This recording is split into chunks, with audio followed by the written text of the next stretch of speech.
പതിനായിരക്കണക്കിന് mobile ഫോണുകൾക്ക് range കൊടുക്കുന്ന, connection കൊടുക്കുന്ന വലിയ ടവർ ഉണ്ടല്ലോ, ആ ടവറിൻ്റെ തൊട്ട് താഴെ പോയി കഴിഞ്ഞ് കഴിഞ്ഞാൽ അവിടെ റേഞ്ച് കുറയും എന്ന് പറയുന്നത് കേൾക്കാം. ഇതുപോലെ തന്നെയാണ് നമ്മുടെ ലൈഫിൽ. നമുക്ക് ഒരുപാട് ദൂരെയുള്ള ആളുകളുമായിട്ട് നല്ല കണക്ഷൻസ് ഉണ്ട്, അവരുമായിട്ട് നല്ല ബന്ധങ്ങളുണ്ട്. പക്ഷേ നമ്മുടെ ചുറ്റുപാടും നമ്മളുടെ തൊട്ടടുത്തുള്ള മനുഷ്യരുമായിട്ടും പ്രകൃതിയുമായിട്ടൊന്നും നമുക്ക് കണക്ഷൻ കൂടുതലില്ല എന്നുള്ളതാണ് ഈ ഒരു കാലഘട്ടത്തിൽ കാണുന്ന ഒരു കാര്യം. ശരിയല്ലേ? Hi, I M Jafar Ali. I M A conscious living coach.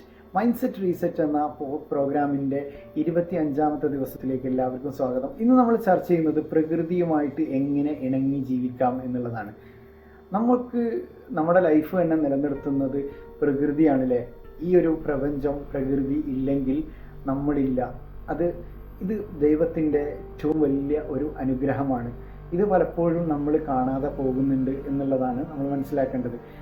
നമ്മളുടെ മൊബൈൽ ഫോണിലേക്ക് അങ്ങോട്ട് തലകുത്തി വീണ് കഴിഞ്ഞാൽ നമുക്ക് ഫുഡ് വേണ്ട, ഉറക്കമില്ല, അതുപോലെ ഒരാൾ വിളിച്ചു കഴിഞ്ഞാൽ റെസ്പോൺസ് ഇല്ല. അത് നമ്മൾ നടക്കുകയാണെങ്കിലും ഇനി ബസ്സിൽ പോവുകയാണെങ്കിലും ഒക്കെ നമ്മൾ ഈ ഒരു സാധനം ഉപയോഗിച്ചുകൊണ്ട് നമ്മൾ മുന്നോട്ട് പോവുകയാണ്. അതൊരിക്കലും നമ്മളുടെ തെറ്റല്ല. ഇന്നത്തെ ടെക്നോളജിയുടെ അതിപ്രസരം നമുക്ക് ഇത് ഒഴിവാക്കിയിട്ടുള്ള ഒരു ലൈഫിനെ കുറിച്ച് ചിന്തിക്കാൻ പോലും പറ്റില്ല. പക്ഷേ നമ്മൾ നമ്മുടെ ലൈഫിലേക്ക് ഇതിനെ മാറ്റി വെച്ചിട്ടുള്ള ഒരു സമയം കൊണ്ടുവരിക എന്നുള്ളതാണ് കോൺഷ്യസ്ലി. അതാണ് നമുക്ക് ചെയ്യാൻ പറ്റുന്ന ഒരു കാര്യം. ഇതിൽ എങ്ങനെ നമുക്കത് ചെയ്യാൻ പറ്റും? ഒന്നാമത്തെ കാര്യം എന്ന് പറഞ്ഞാൽ, കഴിഞ്ഞ വീഡിയോയിൽ നമ്മൾ ചർച്ച ചെയ്താണ് ഫിസിക്കൽ ഗ്രൗണ്ടിങ് എന്നുള്ള ഒരു സംഭവമുണ്ട്.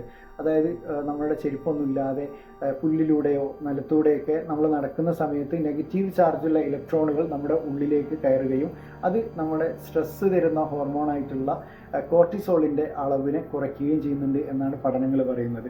ഇത് നമ്മൾ ജീവിതത്തിൽ കൊണ്ടുവരിക എന്നുള്ളതാണ്. രണ്ടാമത്തെ കാര്യം, നമ്മൾ ഈ പ്രകൃതിയിലോ നല്ല പാർക്കിലൊക്കെ പോയിട്ട് കുറച്ച് നേരം ആഴ്ചയിലോ 2 ആഴ്ച കൂടുമ്പോഴൊക്കെ പോയിട്ട് ഇരുന്നിട്ട് കുറച്ച് സമയം നമ്മൾ ഫോണൊന്നുമില്ലാതെ പ്രകൃതിയുമായി കണക്ട് ചെയ്യാനുള്ള ഒരു ടൈം കണ്ടെത്തുക. എന്നിട്ട് ഇങ്ങനെ മിണ്ടാതെ കുറച്ച് നേരം ഇരിക്കുക. ഇതൊക്കെ നമ്മുടെ ലൈഫിൽ അപ്ലൈ ചെയ്ത് കഴിഞ്ഞ് കഴിഞ്ഞാൽ നമുക്ക് നല്ല സ്ട്രെസ്സ് കുറയ്ക്കാനും അതുപോലെ സമാധാനത്തിലേക്ക് നമ്മുടെ ജീവിതത്തിനെ കൊണ്ടുവരാനും സാധിക്കും. അതൊന്ന് ചെയ്തു നോക്കുക, എന്നിട്ട് നിങ്ങളുടെ അഭിപ്രായം അറിയിക്കുക. അപ്പോൾ താങ്ക് യു സോ മച്ച്. എല്ലാവർക്കും നല്ലൊരു ദിവസം ആശംസിക്കുകയാണ്.